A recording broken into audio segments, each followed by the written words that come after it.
características especiales, fruto de la instalación del Congreso Nacional. Congreso Nacional que ha generado expresiones de expectativa nacional y que esas expresiones de expectativas nacional confluyen a calificarlo de histórico, de decisivo, de fundamental de cara al futuro, en vista de la necesidad de rescatarlo, de todo un conjunto de acciones que definitivamente han producido decremento dentro de la concepción normal de lo que constituye un Congreso, un Parlamento. También, pues, hay que llegar hacia la dignificación de tan elevadas funciones. Por lo tanto, yo sostengo que ya no es un tópico común establecer la necesidad de rescatar el Congreso Nacional. Es una necesidad. Ojalá no nos equivoquemos los ecuatorianos, porque todos, desde el 1 de junio de 1976, en que se generó una decisión, un pronunciamiento, que justamente signaba la necesidad de nuevas características para este Congreso Nacional. Si eso no llegara a ocurrir, yo creo que se va a convertir en realidad aquella explicación del abogado Román Armendáriz respecto a que el pueblo le va a perder la fe absoluta a los mecanismos del sistema electoral, a la democracia. Pero también las expectativas se fundan en que las personas que ya tienen o que están próximas a ejercer la representación popular, muchas de estas personas, casi un alto porcentaje, tienen estructuras ideológicas muy marcadas, muy definidas. Por lo tanto, algo nos hace barruntar que ese Congreso Nacional definitivamente va a generar un trabajo que lo dignifique y que sirva básicamente al pueblo ecuatoriano. Porque no será así, entonces definitivamente la fe se va a fracturar. Porque todos pensamos que las personas, en la medida en que ideológicamente están mejor formadas, son más responsables.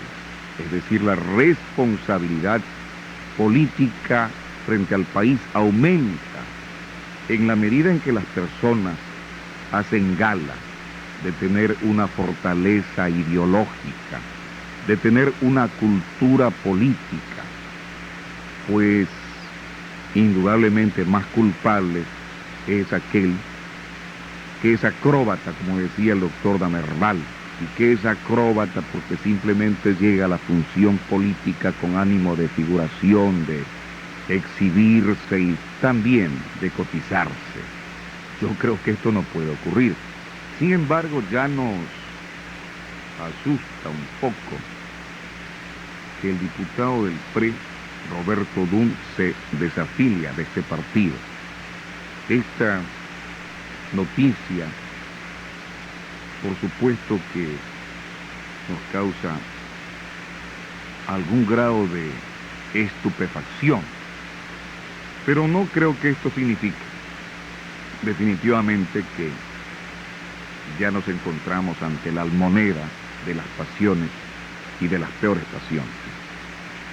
Para compartir estos necesarios temas de la política nacional previa a la instalación del Congreso Nacional, hemos tenido el acierto de convocar al doctor Alejandro Román Armendáriz y también, por supuesto, al doctor León Roldós Aguilera.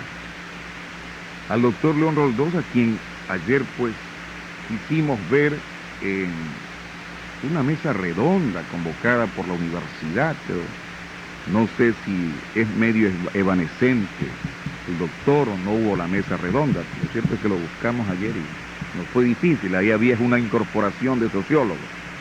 Había una incorporación, pero no lo pudimos localizar allí. Bien, entonces, doctor, el resumen. Los hemos convocado a los dos aquí porque el Congreso Nacional ya no es tópico común, aunque es un lugar común esto, de que es histórico, decisivo, fundamental, crucial para la democracia y para la fe del pueblo ecuatoriano en el sistema o en la mecánica electoral y también en la propia democracia. Y porque le decía yo al doctor Román que ya nos causa bastante extrañeza una desafiliación del señor Roberto Dun de las filas del PRE. Ojalá, decíamos también, que esto no sea ya la almoneda, donde pues las expectativas del pueblo ecuatoriano tienen que ahogarse por los pactos, las componendas, los cabildeos, no en función de patria, sino en función de personalismo. Doctor Alejandro Román Armendáriz, usted como director de una naciente agrupación política con visos ya de partido político, luego de un trámite que lo seguimos también los ecuatorianos y nos dimos cuenta de que era un trámite bastante retorcido, incluso con cambio de nombre de lo que usted inicialmente había establecido. ¿Por qué usted, doctor Román Armendáriz, siendo socialista, no se afilió al Partido Socialista Ecuatoriano? ¿Y por qué pues ya en el país hay varias ramificaciones del liberalismo, del socialismo, del conservadurismo? ¿Por qué, definitivamente, la primera pregunta, usted ha contribuido a que se enriquezca el abanico de los partidos políticos que en cierta forma, como en el caso concreto del que usted ha formado, tiene pues alguna vinculación, entiendo yo, partiendo incluso desde su propia denominación, con el Partido Socialista Ecuatoriano? A la participación en este programa y paso de inmediato a responderle eso. Yo pienso que es un error pensar que al hablar de socialismo se habla de una sola tendencia o de una sola concepción. El socialismo es una categoría filosófica, económica, política de carácter muy universal, que tiene matices en su interior. El Partido Socialista Ecuatoriano, al que usted aludió, representa uno de esos matices.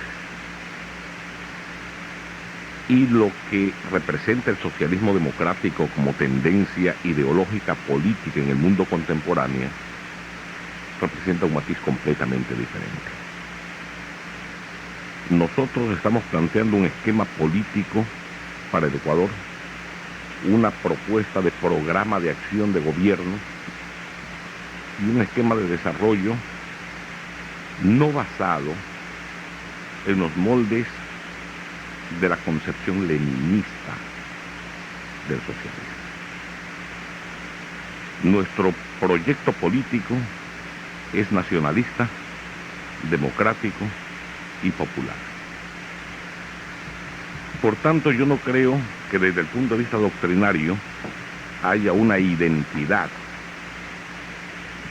que permita una inclusión orgánica de personas como yo, que creemos en el socialismo democrático, dentro de un partido político que maneja un esquema teórico esencial y conceptualmente diferente. Eso en primer lugar. En segundo lugar, yo pienso que refiriéndonos al Partido Socialista ya como agrupación en la práctica histórica de este país, Yo no comparto con muchos de sus antecedentes políticos concretos. Yo no comparto con muchas de sus participaciones inmediatistas y burocratizantes en algunos regímenes del Estado ecuatoriano. Yo no comparto con algunas prácticas muy específicas que se han dado a lo largo de los últimos 50 años en este país. Y naturalmente pues eso explica de suyo, tanto en el orden doctrinario como en el orden político práctico, que una cosa es el Partido Socialista Ecuatoriano y otra cosa totalmente distinta era el Movimiento Socialista Democrático, hoy llamado Partido del Pueblo. Usted anota una gran verdad, que el Tribunal Supremo Electoral, obedeciendo probablemente consignas políticas de diferentes sectores políticos del país, ha tratado de entorpecer el proceso de legalización de nuestro partido. Y lo ha hecho a través de los 8 meses últimos del presente año. Un proceso que debió haber terminado en el mes de febrero, todavía no termina, no concluye, no se perfecciona con la entrega del número correspondiente cuando estamos ya corriendo hacia mediados del mes de agosto. ¿Por qué? Eso habría que preguntárselo al Tribunal Supremo Electoral. Yo simplemente me limitaría a puntualizar hechos realmente violatorios de la ley, violatorios de la Constitución, violatorios de la ética política, violatorios de la consideración y del respeto que los máximos organismos del Estado se deben a sí mismos y deben a los ciudadanos ecuatorianos. Probablemente pocos de los partidos políticos reconocidos en el Ecuador tenía tan nítida la documentación como el nuestro. Probablemente pocos partidos como el nuestro fue sometido a tal sistema de expurgamiento y de control como fue el nuestro. Nuestras tarjetas de afiliación fueron verificadas una por una, mediante mecanismos de control computarizado cruzado con el registro civil. Se nos pretendió anular tarjetas basadas no en la deficiencia de la afiliación, sino en la deficiencia de la información que el propio tribunal tiene respecto a los ciudadanos ecuatorianos. Se han empleado 1000 trampas. Pero ¿quién está tras bastidores? Porque ya lo que usted manifiesta en este momento es una manipulación. No solo es una manipulación, es una conjura, es una conspiración. ¿Quiénes están tras esto? Yo no puedo decir que tal o cual persona. Señalo el hecho porque lo vivo y jamás acuso a nadie sin tener elementos probatorios para acusar. Lo que sí digo es que todos los estamentos políticos que están representados en el Tribunal Supremo Electoral comparten la responsabilidad o la irresponsabilidad de este proceso irregular. Y esa rémora para detener el proceso ya del reconocimiento jurídico y la asignación del número a su partido debe tener algún significado, alguna connotación. ¿Por qué se le impide? Yo diría que tiene un pretexto. El pretexto que se esgrime en este momento es el de que están sumamente ocupados resolviendo el problema de las apelaciones. Y que en el curso de la próxima semana se va a entregar a nuestro partido el número correspondiente. Esperamos que así sea. Me permite ahora hacer pues la necesaria conversación o diálogo. ¿Cómo no? ¿Cómo no? Doctor León Roldós. Doctor León Roldós, ayer un buen número de ciudadanos quisimos asistir a una mesa redonda convocada por la Universidad de Guayaquil respecto al tema amnistía, pero lamentablemente no se desarrolló. En primer lugar, luego que usted en una de sus notas introductorias a la presentación del libro El voto ecuatoriano 1986 dice lo siguiente: la relación ejecutivo-legislativo de 1984 ha tenido dos etapas: cuando tenía mayoría el bloque progresista y cuando la mayoría fue favorable al gobierno. ¿Cómo una mayoría absoluta se convirtió en minoría? La circunstancia de que algunos diputados provinciales no responden a un pensamiento político, aquí me quedo, no responden a un pensamiento político, sino a una coyuntura de una elección, en que por tener un espacio localista aparecen como candidatos de un partido político. Doctor, esto es grave. Realmente esto otra vez me ha dejado muy severamente confundido. Confundido en la medida en que quisiera que usted me exprese, doctor, si es que no se han vuelto a dar las mismas circunstancias. Y por decir que el triunfo del Partido Socialista Ecuatoriano y de otros partidos, ¿acaso no responden también a una coyuntura electoral? Y entonces el pensamiento político que debe ser el norte, la brújula de cada interviniente en el proceso electoral, ¿acaso de pronto esto, por no tener sólidamente un pensamiento político, acaso no se va a repetir? ¿Acaso no hay entonces un expediente fácil para el Ejecutivo de otra vez voltear la cara de la situación y reeditar lo que sucedió y que usted lo plantea en la relación ejecutivo-legislativo del año 1984, doctor León Roldós? Gracias por su invitación a este programa. Una aclaración inicial. Realmente el acto de la noche de ayer en la universidad se llevó a cabo. Lo que sucede es que seguramente hubo una confusión porque en la casona universitaria existen dos salones. El salón principal, que se llama Simón Bolívar, y el salón del Consejo Universitario, que se llama Pedro Caro. Y el acto se Nos retiramos algunas personas en el salón Pedro Caro. Muy bien, doctor. Qué lástima no haber estado realmente allí. Ahora, en cuanto a su pregunta sobre la circunstancia de elección de legisladores que yo analizo en el libro El voto ecuatoriano, yo creo que son dos circunstancias diferentes las que yo considero y la que usted menciona del Partido Socialista como ejemplo. Yo me refiero al caso de diputados provinciales que, bajo la actual estructura de régimen de partidos, fueron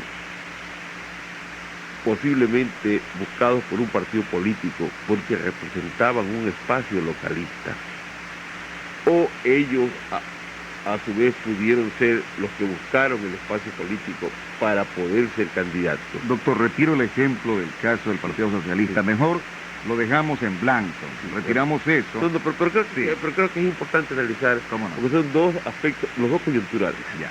Entonces yo me refería a ese tipo de legislador. Ese tipo de legislador localista no se siente vinculado realmente con el partido político que lo elige. Él, dándole el supuesto de buena fe, va a querer reivindicar su espacio localista.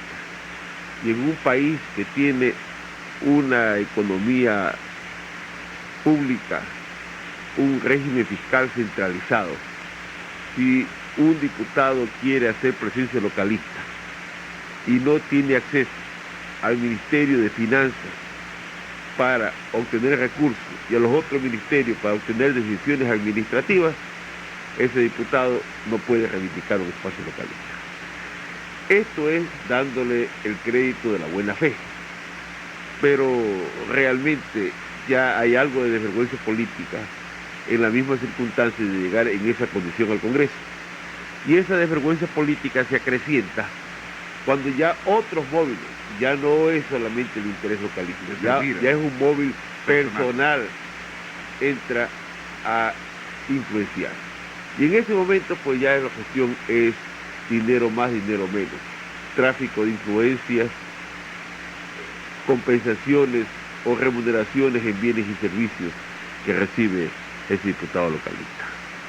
En cambio, en el caso, no, y esto es, pues, quizás vale insistir, es tan claro que usted ve que a excepción del problema de dos diputados nacionales que por circunstancias estrictamente vinculadas a sus partidos políticos y no en otra consideración se desafiliaron de sus partidos políticos, pero no hay ningún caso del llamado camisetazo que se produce en los diputados nacionales.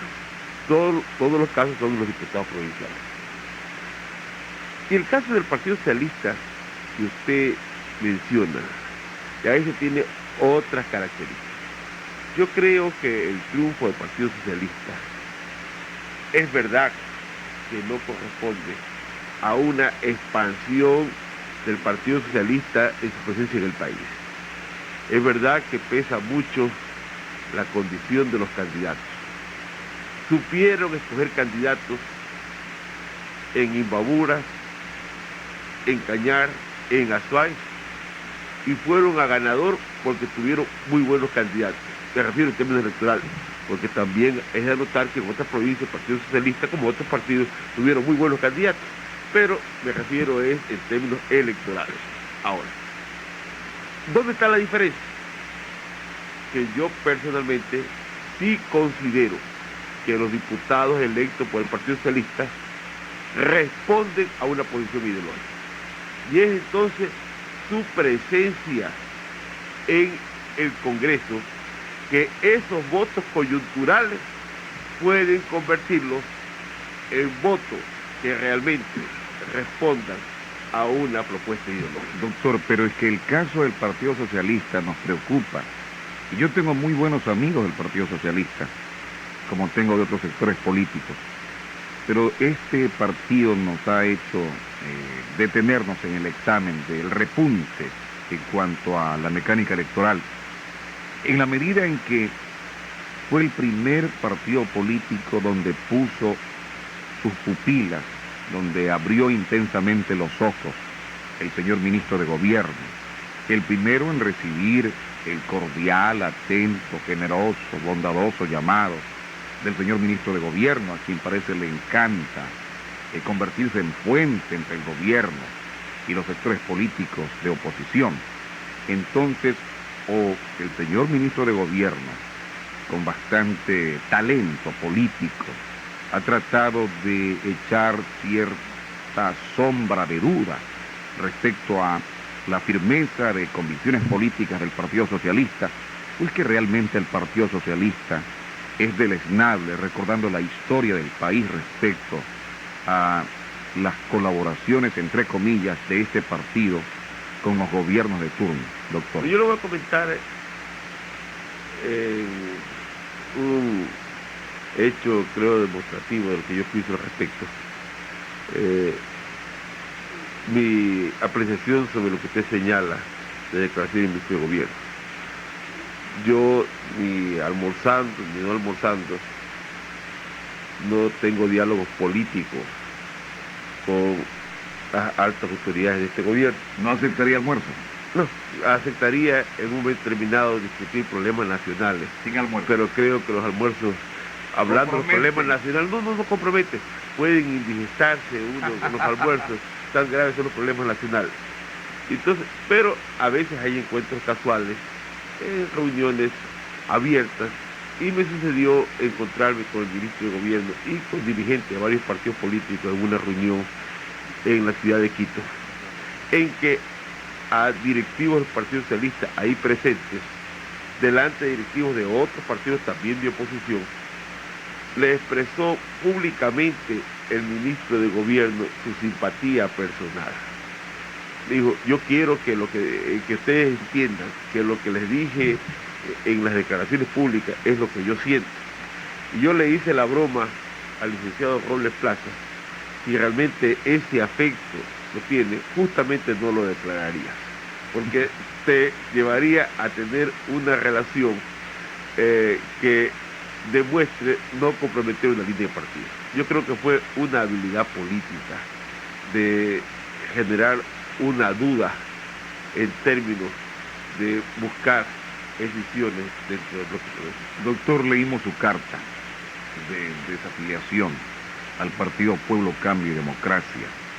Este partido que para muchos constituyó una creación de laboratorio un tanto forzada desde la cúpula gubernamental y donde tiene, es una especulación, un alto aporte el abogado Román Armendariz. La pregunta es, desafilió el partido Pueblo, Cambio y Democracia solamente por la postura asumida por el doctor Rigail alrededor de su última actuación frente al plebiscito. No, yo analizo las circunstancias del partido Pueblo, Cambio y Democracia. Yo no creo que la conducta de un hombre puede juzgarse por una declaración, por una actuación. Creo que eso puede ser indicativo de que refleja la personalidad y el pensamiento político de una persona. Pero no soy tan rápido para pretender o ensalzar o condenar a alguien por una declaración o por una postura en una circunstancia. Yo creo que el problema es más de fondo. Ya es un problema de que ese partido, Jaime Roldós, es verdad que lo inspiró, pero que nació a la vida jurídica después de la muerte de Jaime Roldós. Tenía el objetivo de rescatar toda una decisión popular, de encontrar una vía de soluciones nacionales para los problemas del pueblo ecuatoriano dentro de una orientación socialista. No tenía bases burocráticas este partido. Bueno, en la circunstancia que Jaime Roldós era presidente de la República, algunos de los que cooficiaron el partido ocupaban posiciones públicas. Pero yo no creo que era en términos de burocracia. Este país ni entonces ni ahora tiene la estructura de Haití para que un señor Duvalier pueda establecer a largo plazo un partido con estructura burocrática. Doctor, ¿y piensa usted afiliarse entonces al partido del abogado Román? Bueno, ese ya es un comentario suyo.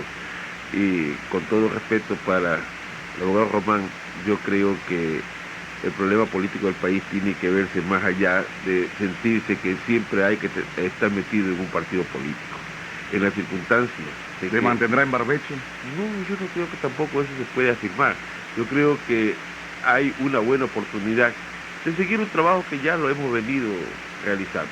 Un trabajo en búsqueda de unidad de la tendencia. Y yo creo que Alejandro Román lo sabe, y lo saben los amigos de la izquierda democrática, lo saben quienes forman parte del Frente Socialista, lo saben los partidos de la izquierda ecuatoriana. Doctor, antes de darle el paso aquí al doctor Román, nos gustaría que usted complete su visión, su enfoque bastante frontal en torno a la posibilidad que el Ejecutivo, otra vez usando esos grandes resortes del amarre, consiga poco a poco ir deteriorando la imagen del Congreso Nacional y la imagen del bloque progresista.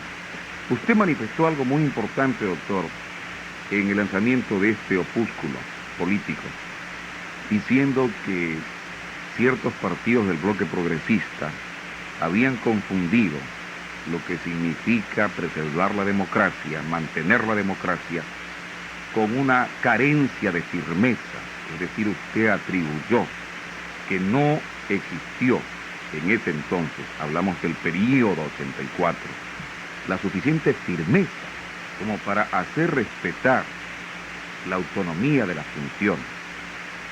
Repito, sin tratar de convertirlo a usted en un auguro, las condiciones actuales ¿usted cree que ya no permitirán que se vayan a reeditar aquellas acciones de cierto grado de pusilanimidad? Es decir, ¿no tendremos ya esa circunstancia, doctor? Mire, yo pienso que las circunstancias son diversas. En primer lugar, los diputados provinciales electos el 1 de junio son diputados resultado de una campaña política en que se juzgaba al gobierno. Es decir, los del bloque progresista fueron electos en oposición al gobierno. No fue el caso de la campaña de 83-84, en que muchos fueron a triunfador dentro del bloque progresista. Y cuando no se dio el triunfador, entonces buscaron el abrigo del gobierno. Ahí hay un elemento diferente. Otro elemento diferente es que aun cuando el presidente Félix Cordero triunfó solo con el 3% por encima del doctor Rodrigo Borja, su personalidad, la circunstancia inicial del gobierno, le permitió ejercer un autoritarismo profundo, aparentemente con apoyo de las Fuerzas Armadas en forma abierta. Ahora hay desgaste. Ahora hay desgaste del gobierno. Ahora en este país... La credibilidad, pues, sí, bueno, yo creo que más que la credibilidad del discurso político, este país está conmovido por una circunstancia en que se comparte conductas inmorales y conductas amorales. Y la moralidad que es más grave, porque ya es perder la conciencia de los valores. Entonces todo esto lleva a que no haya una posibilidad en el corto plazo de poder ejercer maniobras políticas abiertas. Pero esto abona aquello de que el Congreso puede reivindicar una posición. Pero analicemos el otro lado de la circunstancia. Los legisladores, conscientes de todo esto, tampoco deben caer en ninguno de los dos extremos. Ni en el extremo de decir el gobierno está tan débil que no solo que mejor no lo tocamos, sino que le damos oxígeno y se llegue a actitudes realmente mediatizadoras de lo que debería ser una labor legislativa y una labor fiscalizadora, o al otro extremo de que alguno quiera empujar este gobierno. Este gobierno tiene que acabar en 1988. El mandato constitucional. El 10 de agosto de 1988 debe entregar el mandato Y constitucional. no piense eso, pues está despistado. No, y está actuando contra la democracia. Y otro elemento negativo es la circunstancia de que en el país tenemos nosotros elecciones en enero de 1988, campaña de julio a agosto del año 87, y que algunos quieran hacer del Congreso la tribuna para la campaña electoral, y no solo presidencial, sino también de legisladores, y pongan una carga más allá de lo que debería ser una labor política elevada de un legislador. Y en esto nos preocupa, por ejemplo, la dispersión de los procesos. Yo sostengo de que la amnistía es competencia del Congreso. Usted señalaba que anoche hubiera querido escuchar esta mesa redonda, pero también se asume en esa mesa redonda de que, cuidado, la amnistía no es la plataforma de lanzamiento de figuras que mañana quieran reivindicar su condición de héroes en este país, De Superman. ni tampoco debe ser la condición de profundizar a alguien como víctima de una persecución política. Yo creo que la amnistía, si yo fuera legislador, estaría por la amnistía, pero por una amnistía considerada jurídicamente y en base de que en este país hayan las condiciones adecuadas para que por lo menos la democracia formal se mantenga. Doctor Román, usted ha creado un partido con el grupo de personas, con las bases que dan vigor, que dan forma a este partido. Pero este partido nace también después de su ruptura con la izquierda democrática.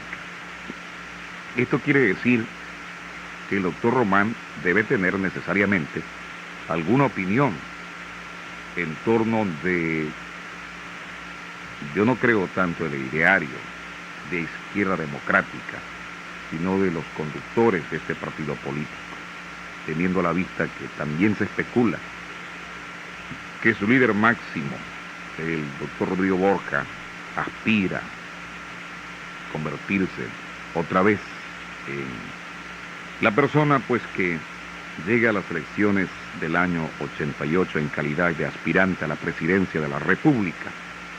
Y muchos pensamos que como el doctor Román es figura, el doctor Rodrigo Borja parece no le agrada, no resiste tener en torno suyo a personas que como usted, esto no es quema de incienso, tiene pues una postura ideológica definida y es figura política, más allá de las simpatías o no simpatías. Entonces, su partido nace entonces justamente como producto de su desentendimiento con la izquierda democrática, doctor Román. Mire, no, de ninguna manera. Pero antes de responderle eso, yo quiero, porque tienen conexión, consciente o inconsciente, aclararle también que yo jamás pertenecí a Pueblo, Cambio y Democracia.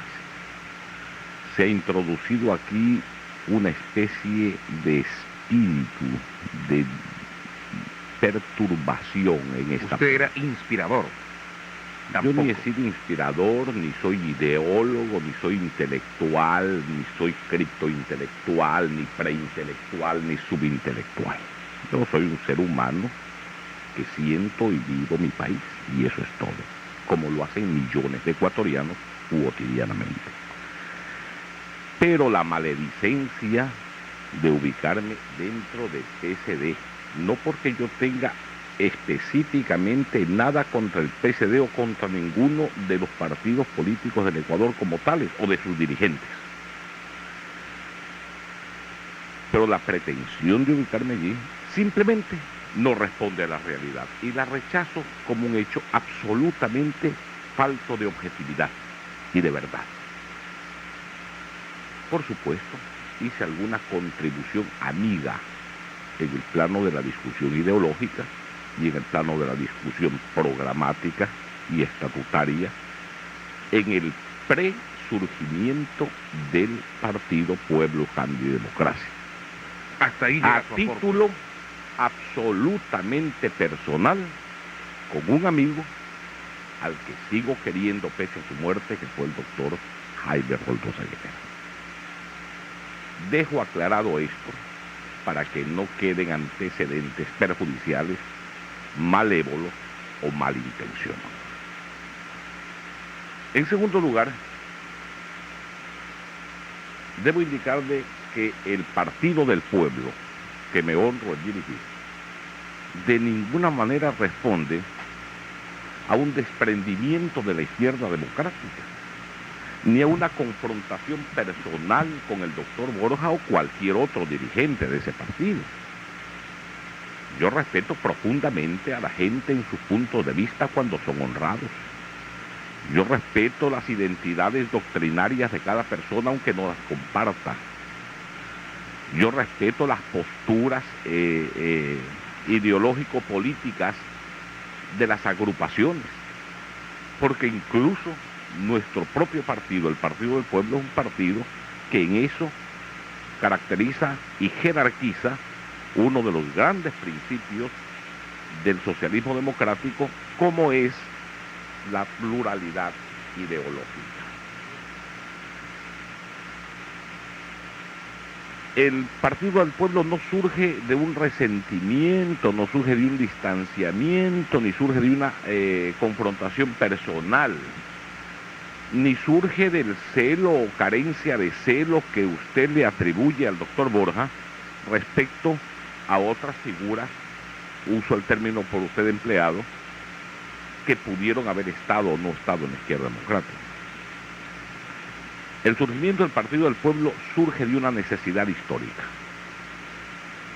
Es decir, surge de las condiciones objetivas de un país que necesita cambiar. y de la necesidad de un pueblo que no puede seguir soportando las condiciones de existencia material y cultural que soporta actualmente. Nuestro pueblo se muere de hambre, señor. Nuestro país agoniza encima de sus inmensas riquezas naturales. Nuestro país carece de una democracia real de participación. Nuestro país carece de un desarrollo económico que se dirija al beneficio de las grandes mayorías obreras, campesinas, empleadas, artesanas, magisteriles, intelectuales. Nuestro país carece de justicia social, es un país sediento de justicia. Nuestro país carece de independencia nacional. Somos dependientes no solo en la actual generación, la deuda externa nos condena a una esclavitud nacional y generacional hasta el próximo milenio, el próximo siglo. Escúcheme, doctor, pero la tienda Izquierda Democrática no le permitía a usted... Perdóneme que continúe explicando porque es importante lo que preguntó y no quiero que quede nada equívoco flotando en el espacio. En segundo lugar, debo indicarle que yo entré en lo personal, que realmente es irrelevante. Yo entré a la Izquierda Democrática exactamente por la misma razón que me retiré de la Izquierda Democrática. Porque yo pensé que la Izquierda Democrática era un partido que tenía tres características. Primero, pensé que era un partido socialista democrático. Segundo, pensé que tenía un proyecto político concreto de soluciones que ofrecerle al Ecuador. Tercero, porque creí lo que toda la vida la Izquierda Democrática había dicho desde su nacimiento, que era un partido organizado. En la práctica, yo descubrí exactamente lo contrario. Creo que desde el punto de vista ideológico, la Izquierda Democrática no es un partido socialista democrático, sino un partido más bien de carácter de tendencia y orientación liberal. Yo encuentro una contradicción entre su propio nombre y su propio contenido. En segundo lugar, la Izquierda Democrática, por lo menos en el periodo que yo estuve allí, y creo que no se ha alterado la situación, carecía realmente de un proyecto alternativo que ofrecerle al Ecuador.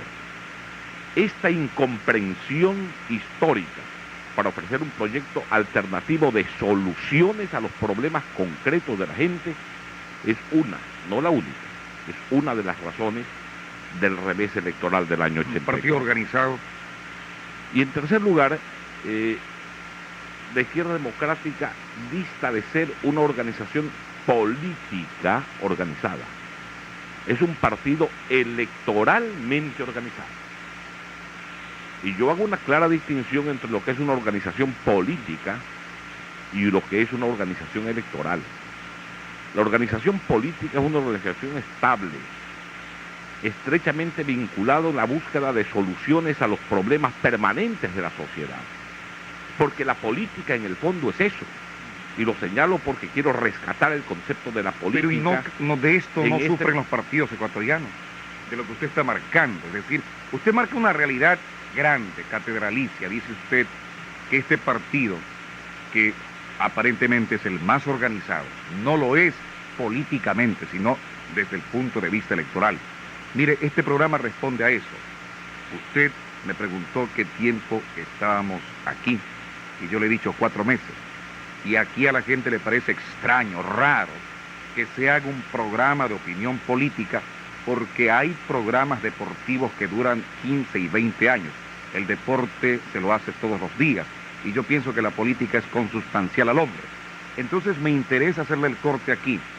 Si usted manifiesta que el partido Izquierda Democrática políticamente no está organizado, que solamente es un partido para los retos electorales, ¿no cree usted, doctor, que esta situación envuelve a casi todos los partidos del país? Por supuesto. Lo que estoy diciendo de la Izquierda Democrática no es una acusación a la Izquierda Democrática. Un reconocimiento. Simplemente le estoy respondiendo su pregunta de por qué yo ingresé a la Izquierda Democrática y por qué me retiré de la Izquierda Democrática a los pocos días no de la derrota del doctor Borja, sino de su triunfo de la primera vuelta electoral, lo cual revela mi postura de principios al ingresar y al egresar. En cuanto a su observación de que este es un problema generalizado de los partidos políticos en el Ecuador, yo comparto esa opinión. Yo pienso que la mayor parte de los partidos políticos legales que existen en el Ecuador son membretes electorales, no son partidos políticos.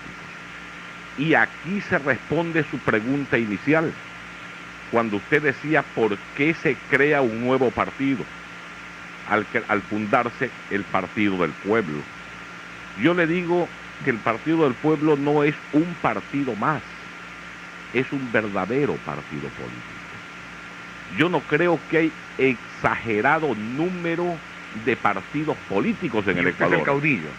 Yo no soy caudillo de nada. Y permítame hablar.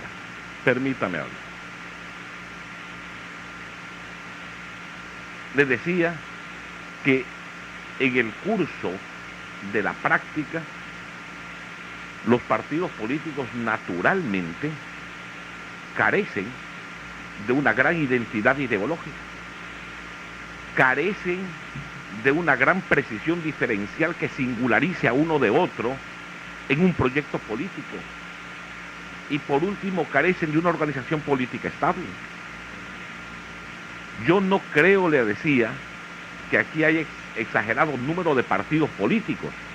Lo que hay es exagerado número de membretes electorales.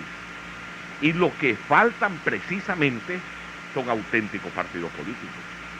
Y para mí los auténticos partidos políticos son aquellos que por lo menos responden a tres características centrales.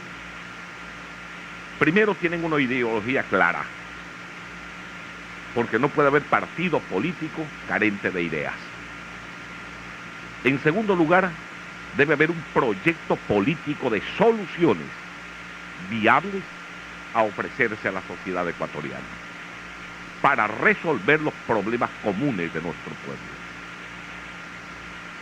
Y ese proyecto político tiene que ser coherente con su propia ideología. Y en tercer lugar, tiene que haber un instrumento social, un canal, no solo de opinión, sino de acción, de gestión popular, que es la organización política del partido.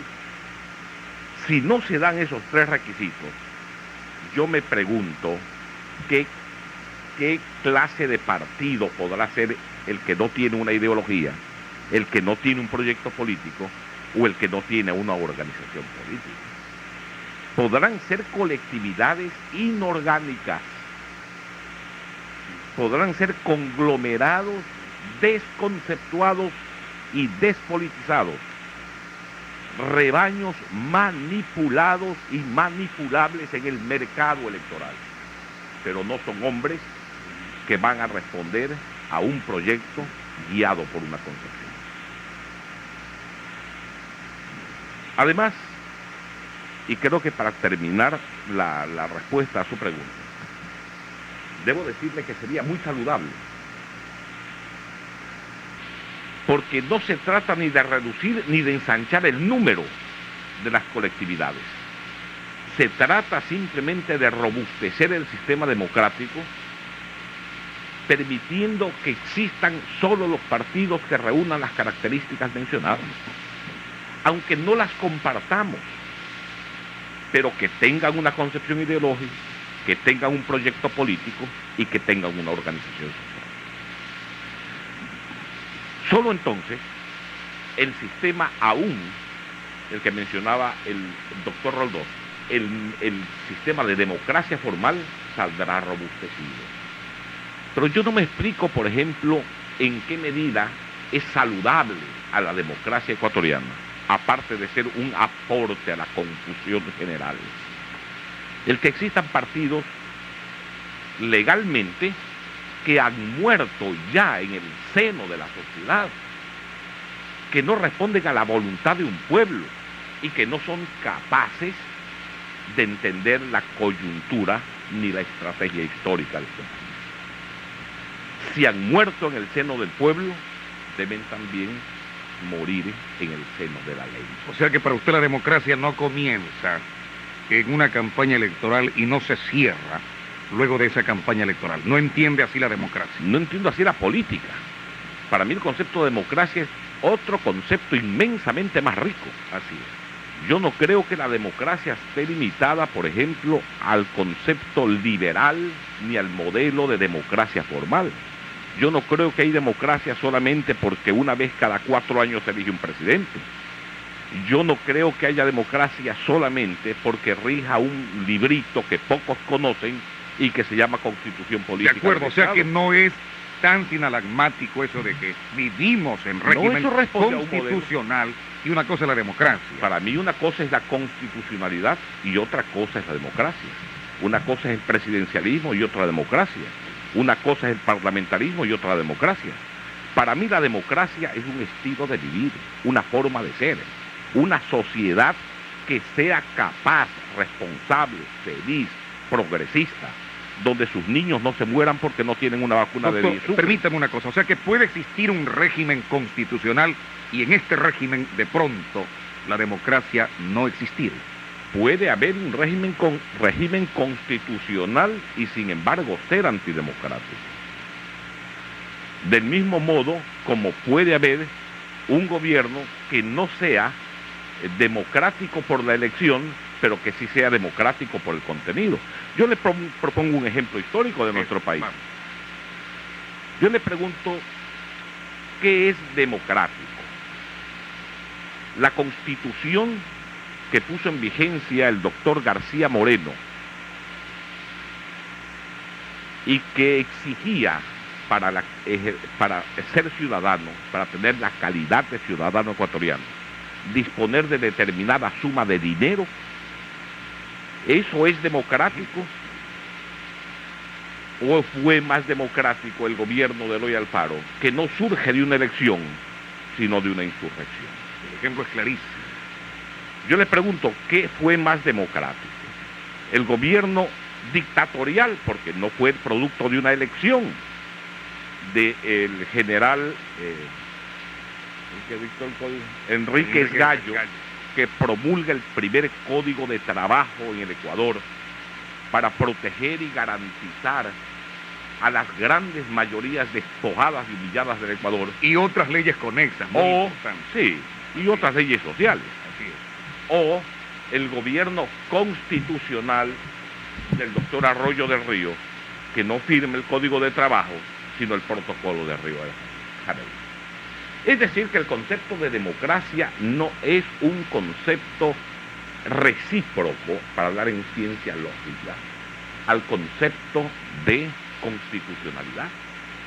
El concepto de democracia es un concepto más amplio, abarca lo político pero lo rebasa, incluye lo económico, incluye lo social, incluye lo cultural. El modelo de democracia real que plantea nuestro partido, el Partido del Pueblo, justamente señala estas deficiencias de la democracia formal del modelo liberal y plantea el enriquecimiento profundo de contenidos y de ámbitos de una verdadera democracia. Porque nosotros creemos que la democracia política es una ficción, es un engaño, mientras no haya democracia económica. Y que la democracia económica también es un engaño, mientras no haya una democracia cultural. La democracia es un concepto integral y no parcial. Repito, incluye lo político, pero rebasa lo político.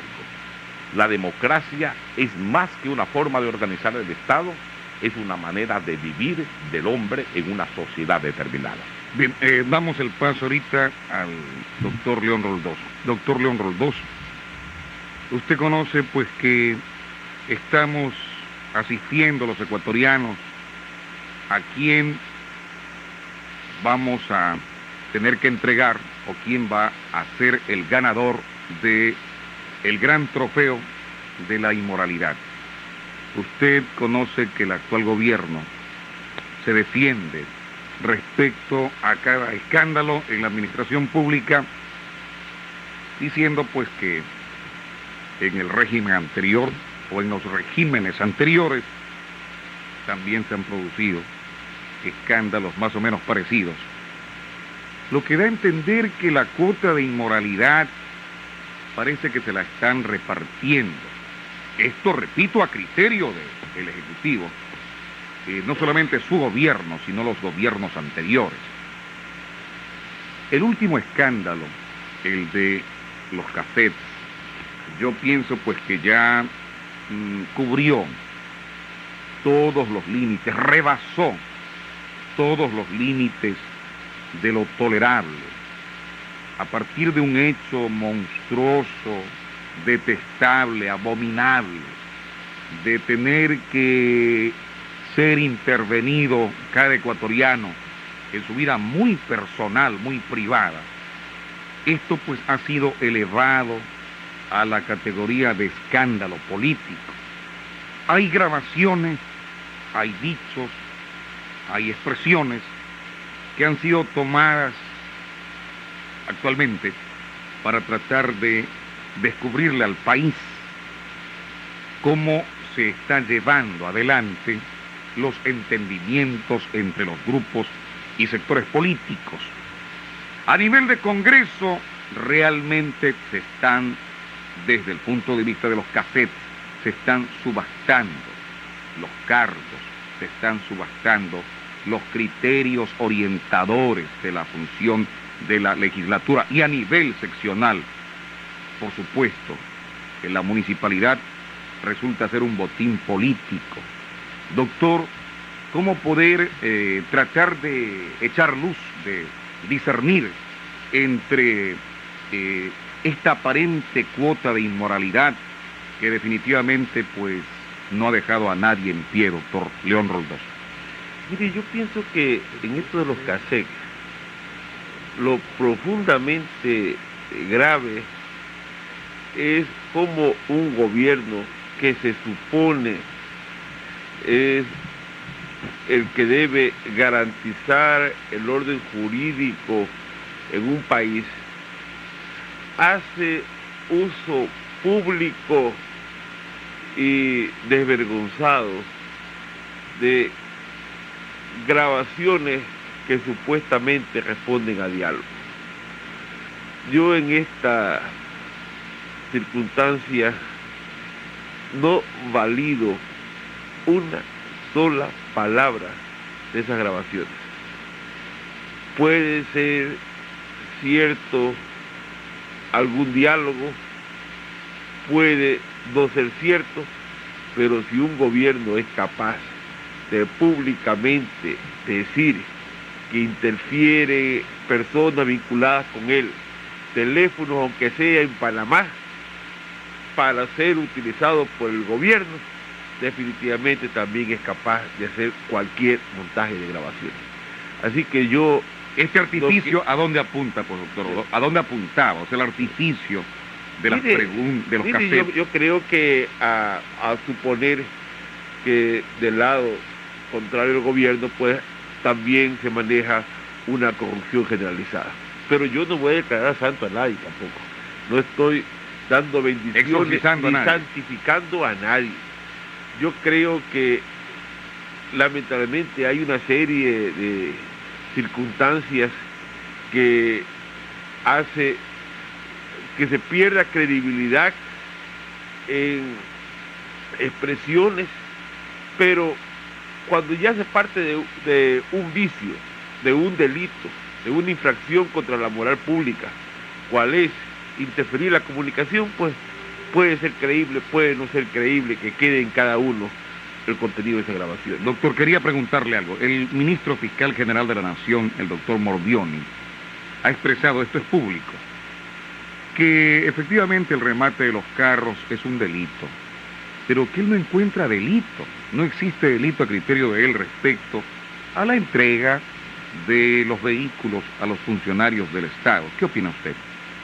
Mire, yo creo que siguiendo los procedimientos legales frente a un carro declarado abandonado, en un momento determinado la administración pública, la administración, no el funcionario, puede adquirir vehículos como lo puede adquirir cualquier persona en un remate de carros abandonados o en una adjudicación siguiendo los procedimientos legales.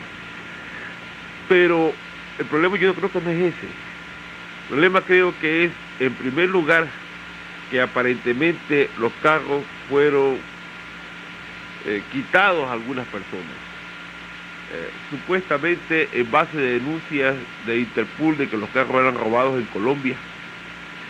Y esos carros luego se repartieron a funcionarios. No estoy diciendo funcionarios para que el día que se vayan a su casa se lo lleven, sino que hasta una cuestión criticable. Aquí parece que lo que importa no es la función, sino el funcionario. A fulano de tal, aun cuando se diga que sea mientras sea ministro o sea funcionario de gobierno. Ahí está el problema de fondo en mi criterio. O sea, saber el vicio inicial del vehículo que lleva a lo que se ha definido de que llega un momento en que la administración pública se convierte en una gran cachinería, porque el que usa o el que dispone de cosas robadas a sabiendas que es robado, pues el nombre vulgar es aquello de que es cachinero. Entonces ahí está el vicio en el concepto. Si fuera realmente un carro que ingresó, llamemos, sin papeles, que se siguió un juicio de aduana, que por lo tanto era lícito que el carro se apropie el Estado, pues no tiene ningún problema que ese carro pues vaya a la presidencia de la República o a cualquier dependencia de la función pública. Doctor, tenemos parece una llamada telefónica, pero vamos a rogar a la persona que por favor sea absolutamente concisa, no más de 1 minuto para preguntar. Además, indicamos al público que el programa Fuera del Campo, que se emite desde las 9 de la mañana, gracias a que nos ha concedido unos minutos más, se va a realizar a partir de las 9:30. Por lo tanto, a los radioescuchas les indicamos que a las 9:30 va a tener cumplida realización el programa Fuera del Campo. Bien, señor, buenos días, adelante. Estoy de acuerdo totalmente con lo que dice el abogado Román sobre las deficiencias de Izquierda Democrática en el sentido ideológico.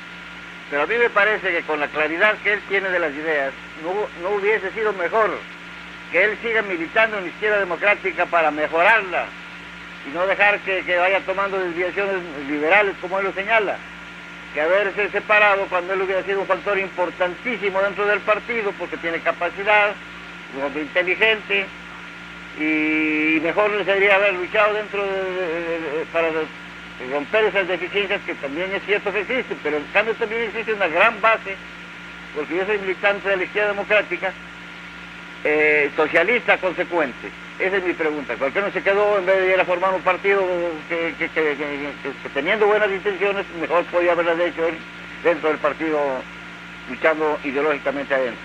Gracias por su pregunta, le responde el doctor Alejandro Román Armendáriz. Mire, yo quiero empezar haciéndole una distinción muy razonable y justa, que aunque no la plantea de modo muy claro usted, está implícita en su pregunta. Quiero distinguir entre dos sectores: la gran base popular de la Izquierda Democrática y ciertos elementos cupulares que manejan el aparato burocrático del Partido Izquierda Democrática. Yo estoy totalmente de acuerdo con usted en que la base popular de la Izquierda Democrática tiene una seria intención histórica de transformar las viejas estructuras de nuestro país. Ese sentimiento de la base de la Izquierda Democrática también lo comparten las bases populares de otros partidos políticos de este país, porque la tragedia del pueblo es una y la solución del pueblo va a ser una. Lo que ocurre es que a nivel de estructura interna no hay instancias democráticas, porque no se ejercita tampoco a plenitud ni con claridad los mecanismos internos de cómo llevar adelante las políticas del Partido Izquierda Democrática.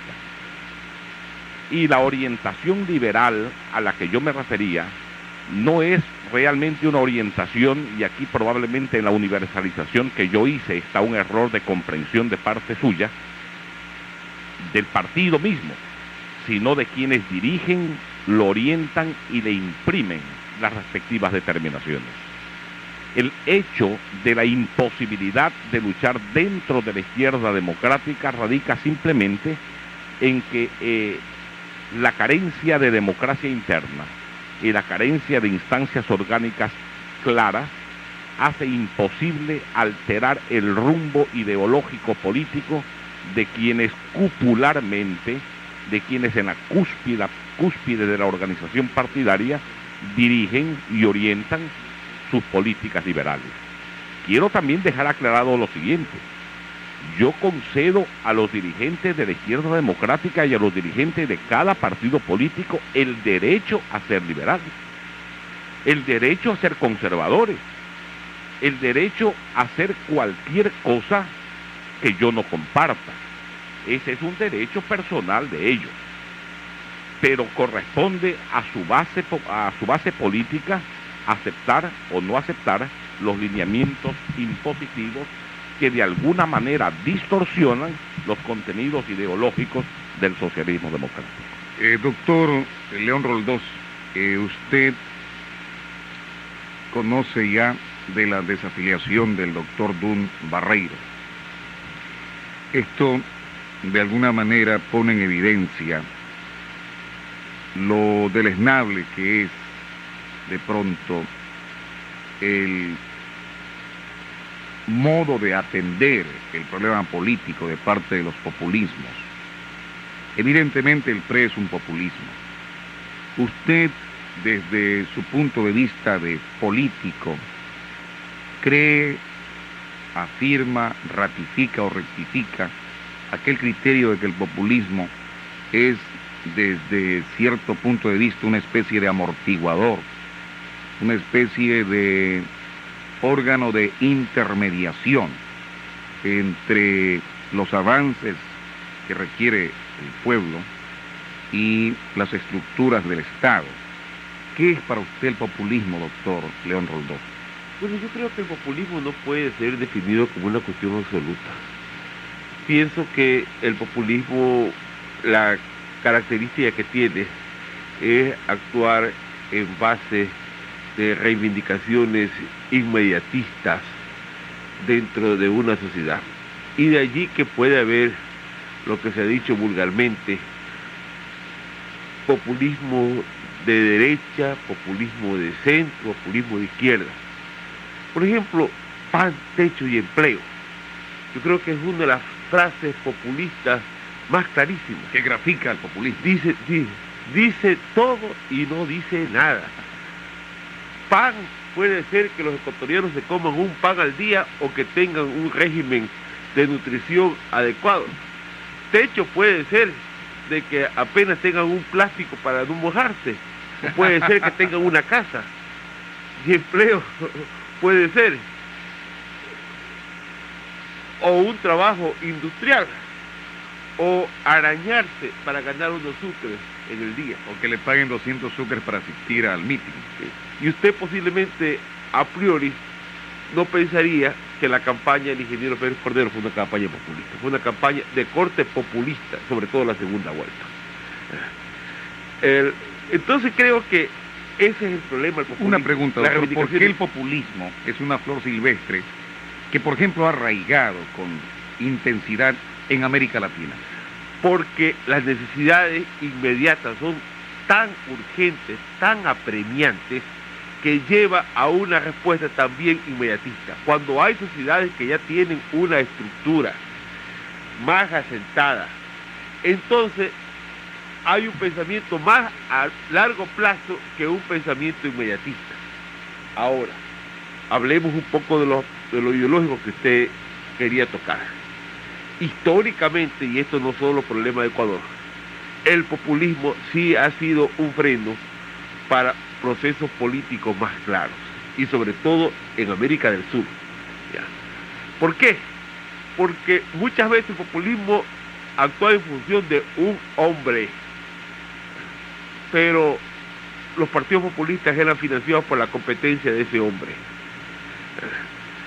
Los populistas querían cortar una cabeza no querían modificar la estructura social. Ahí está el problema de fondo históricamente de América Doctor, Latina. usted fue populista alguna vez, me recuerdo cuando fue secretario municipal. Ha vivido la experiencia al interior de los procesos populistas en el Ecuador.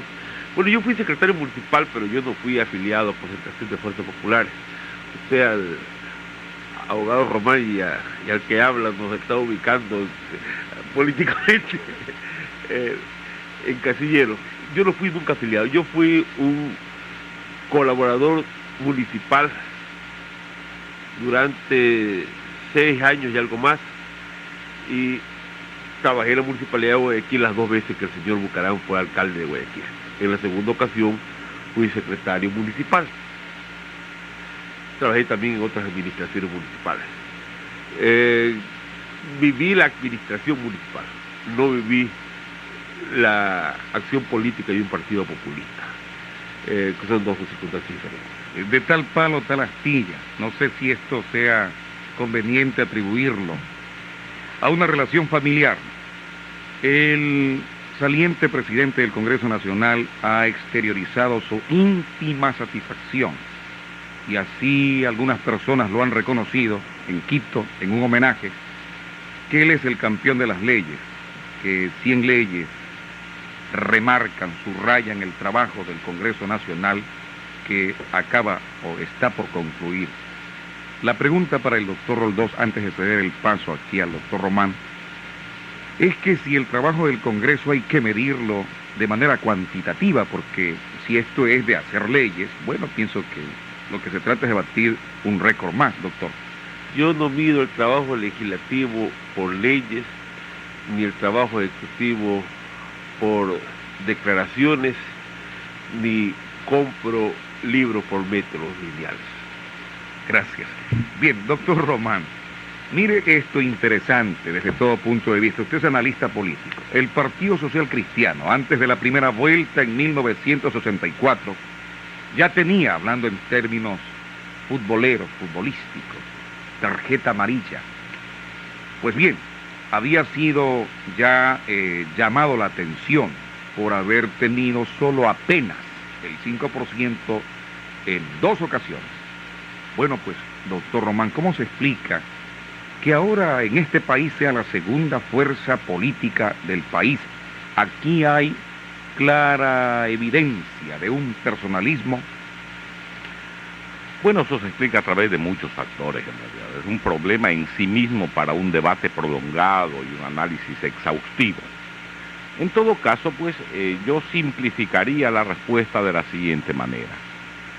Pienso que se produjo un proceso de acumulación de fuerzas económicas, políticas y sociales de derecha alrededor de un caudillo que hace horas no tenían, sobre todo después de la muerte del señor doctor Camilo Ponce Enríquez y del señor doctor Velasco Ibarra. Me parece que esta coalición de la derecha económica con la derecha política en un país sin liderazgo, en un país que ha sido acostumbrado a lo que aquí se ha estado comentando, el populismo, y sobre el cual yo quisiera hacer algunos agregados a posteriori, determina no el crecimiento de una fuerza política, la hinchazón de una fuerza política, como es la del Partido Social Cristiano. Sin embargo, yo pienso que la derecha política y económica tiene derecho también a agruparse y expresar sus intereses fundamentales de orden político, económico y social a través de un partido. Me parece que ese es un derecho que tiene la derecha política. Yo agregaría que a esto se suma una enorme manipulación de la desesperación popular. Nuestro pueblo, por un lado, es castigado y condenado al hambre, a la miseria y a la desnutrición. Le decía hace un rato que nuestros niños mueren porque no se les inyecta una vacuna de 10 sucres. 10 sucres cuesta la vida de un ecuatoriano. que nuestros jóvenes, hombres y mujeres, egresan de los colegios sin saber cómo incorporarse al aparato productivo y resolver sus problemas de existencia personal. Que como muchos adultos, padres de familia, no tienen ya forma de resolver los problemas de su mujer, de sus hijos, de su casa, de su salud, de su vivienda. Es decir, se juega con la miseria del pueblo. Por un lado se lo condena a la miseria y por otro lado se manipula la miseria. ¿Acaso los suburbios, doctor, no son expresión de eso? Por supuesto. Y los suburbios, particularmente los suburbios de Guayaquil, la cantera electoral, son el peor monumento a la tradición populista de esta ciudad, que reflejan además las condiciones estructurales defectuosas del Ecuador que deben ser corregidas, porque son cinturones de miseria que se basan en la acumulación cuantitativa de una población migratoria campesina que se ve obligada a abandonar el campo por falta de garantías, de técnica, de producción, de productividad, de seguridad para su vida y su desarrollo. Perdón, doctor, y se no van... están ahí los liderzuelos. Discúlpeme que le haga esta interrupción. Nacen de allí la claque, los liderzuelos que después son operados por estos mecanismos electorales para confundir más a las masas. Yo pienso que el populismo es una especie de fuente generadora de caudillos y caudillitos, porque, y en esto coincido plenamente con lo que planteaba aquí el doctor Roldós Aguilera. Yo pienso que si tendremos que situar ciertas cualidades esenciales de tipo ideológico, entre comillas, del populismo, tendremos que decir que en primer lugar se caracteriza porque el populismo no tiene una ideología. En segundo lugar, se caracteriza porque no tiene ninguna propuesta seria que presentarle a un país, a una colectividad. Y por último, que carece realmente de una organización. Entonces se reemplaza en el populismo la ideología, el proyecto político y la organización política por el estado hepático de su caudillo circunstancial. Y la voluntad personal de un individuo se transforma en voluntad de Estado que va a castigar al mismo pueblo al que se manipuló en su propia miseria. Es decir, que es un círculo vicioso de pueblo a caudillo y de caudillo a pueblo, donde no reza, donde no existe, donde no hay absolutamente ninguna instancia que garantice a un país un proceso de desarrollo, ni a un pueblo un proceso de emancipación. Así explicamos el crecimiento del Partido Socialista, del partido del presidente Febres Corderos, en el sentido que usted acaba de expresar.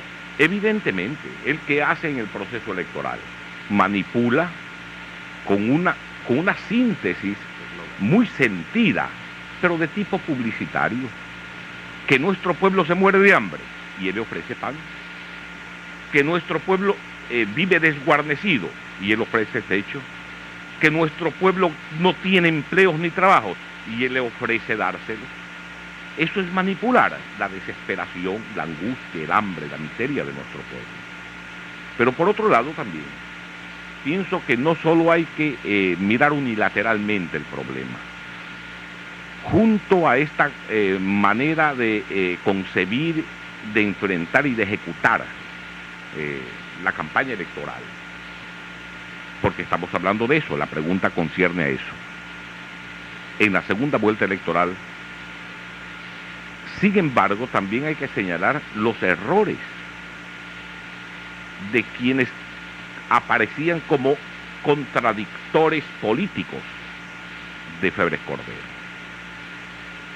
Porque no se trata solamente de lo que el uno diga o de lo que el uno haga, sino de lo que el otro diga o no diga, de lo que el otro haga o deje de hacer. Y a mí me parece que allí, frente a un eslogan como de pan, techo y empleo, plantearle una alternativa que significaba, que le decía simplemente: Rodrigo, Rodrigo, el pueblo está contigo. Había una distancia monstruosa de contenidos y de vacuidades, aparte de una manifiesta ostentación de vanidad personal. Y por último, yo pienso que el problema de fondo radicaba en que el candidato adversario del presidente Febres Cordero, del actual presidente Febres Cordero, no supo entender aquello que justamente León Roldós está planteando ahora, y lo que yo tuve el honor también de plantearlo incluso desde las funciones de gobierno, cuando acompañaba al presidente Jaime Roldós. La necesidad de la unidad de las fuerzas democráticas, la unidad de las fuerzas progresivas de este país, de las fuerzas patrióticas. No importa si son de la costa o de la sierra, si son jóvenes o si son adultos, si son hombres o son mujeres, porque todos estamos viviendo bajo el mismo sol, sobre la misma hierba, y sin candidaturas condicionadas o condicionantes. Es decir, que es correcto el planteamiento de lo que el país recuerda que yo le planteé hace 5 o 6 años, el ancho cauce de la democracia.